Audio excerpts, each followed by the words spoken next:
Well, life has a funny way of overwhelming us sometimes, particularly in our personal relationships, with work demands, children, to-do lists, chores, all these things. Routines can easily become ruts, and before you know it, checking your Instagram, your Facebook is more important or easier than actually carving out time with your loved one. But what do you do too when something is just getting on your nerves? When you really need to complain, you've got beef about something. What is the best way to start an argument with your spouse? Well, I have the pleasure of being joined by Wynand Jacobs from Family Life New Zealand. Good morning, Wynand. What's the best way to do this? Good morning, Kat. Wow, and just launching us right in there. That's an easy question, actually, Kat. The best way to start an argument, for sure, is tell your partner what's wrong with them, criticize them, and complain about how they do things. Okay. I'm sure that would go down very well. Okay, so did you get those three? Yeah. Tell them what's wrong with them, criticize them, and complain about how they do things. Okay, I have to put my hand up and say I have definitely approached things in that order before in my marriage. So I know by the sounds of it, it's not right. So how do we get this right? Well, that's the thing, Kat. We all do. And I don't know, funny enough, we think that our partners are just waiting for us to tell them how they're wrong and, what areas of their life needs fixing. And they're waiting to respond with us with words like, "Oh, you're right. Thank you for pointing that out. Now let me become a better person." But it Said doesn't no work marriage like ever, that. right? Yeah. I'm just thinking because, when someone criticizes me, whether or not I verbalize this, my ultimate reaction is, ouch, you're hurting and then you want to defend yourself, right? Yeah. And depending on your affinity for a fight, anybody on whatever scale you are, you'll push back when you're being criticized, when you're being, when someone's complaining about something you do, you go into that defense mode. So for some, that might escalate really quickly. Some personalities, aren't really fighters by nature, but even people that are generally pleasant and peaceful will feel this resistance come up in them the moment people criticize. And, I don't know why we do it. I'm one of those people. I often fall into that trap. I think, oh yeah, I've figured out what my spouse does wrong, so let me go and tell her. Yeah, I'm helping them. I'm helping them be a better person. I'm helping. Exactly, because they want to hear from me how wrong they are and what they can do to fix it, right? Yeah. So wrong, that's not right actually, but the thing is we fall into that trap. But here's something that, we'd be good to remind ourselves of on a regular basis. We don't get to change our partner, right? We only get to encourage them. We only get to celebrate the good we see in them.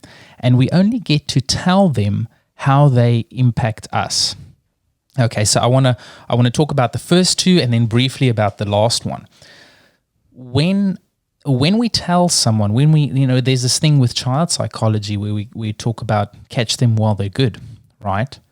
If you're going to be complaining to your partner or criticizing them, you won't get any change in that aspect. You'll just get a lot of defensiveness and it will end up in an argument. However, if you start celebrating the things that you do like, well, guess what you'll find? You'll get more of those things. And over time, you'll see that the things that you were critical about actually just dims in the view. I heard someone share the other day about this whole 80-20 principle and saying that we could have 80% right in our spouse, but we tend to focus on the 20%. And some people will even leave their marriage to go and find that 20%, only to find that they've lost the 80% once they're there. So, we often forget about the 80% good because our minds are just not tuned in to celebrate those things. And we criticize those 20% things that need work. And I guess over time as well, like it might be something as simple, because I've heard stories about people leaving their marriages over like a wet towel on the floor. Something so minor that over a period of time, a habit that gets really annoying, but it's not the habit itself, it's the way that you communicate the irritation with your spouse. And the That's other right. thing I have to ask too, because, we're Christians and we're called to follow God's word. How do we follow God's word, when you're caught up in all of this human frustration? Like, how do we go about dealing with these criticisms and complaints in a godly way? Yeah, that's right. Well, the Bible talks about forgiving one another, and love covers a multitude of sins.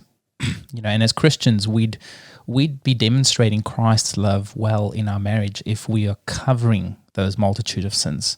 So criticism doesn't cover sin. Criticism actually highlights it. Complaints doesn't cover. Complaints actually highlights something that's wrong or that you deem wrong with the other person. So from a Christian perspective, we want to elevate people. We want to honor and love one another. And when we honor someone, we're actually calling out the good in them. We're calling those things that we can see, and we're celebrating those good things, but also we're calling those things that we want to see. So it's really speaking life. So whenever we complain, whenever we criticize, we're just speaking death into the situation, and the funny thing is we might be right. I mean, we might not be wrong in identifying something that we complain about, like the towel on the floor. Yes, they leave the towel on the floor, and yes, that's not a desirable trait. But like whenever we highlight that thing, we're just sowing seeds of death into our relationship. Instead, we'd want to say, catch them on the times when they do pick it up, and give them a big fat kiss and say, hey, I just love it when you pick your towel up after you've used it. Well, if you want to see some positive behavioral enforcement, see them pick up their towel next time, waiting for that kiss to come around.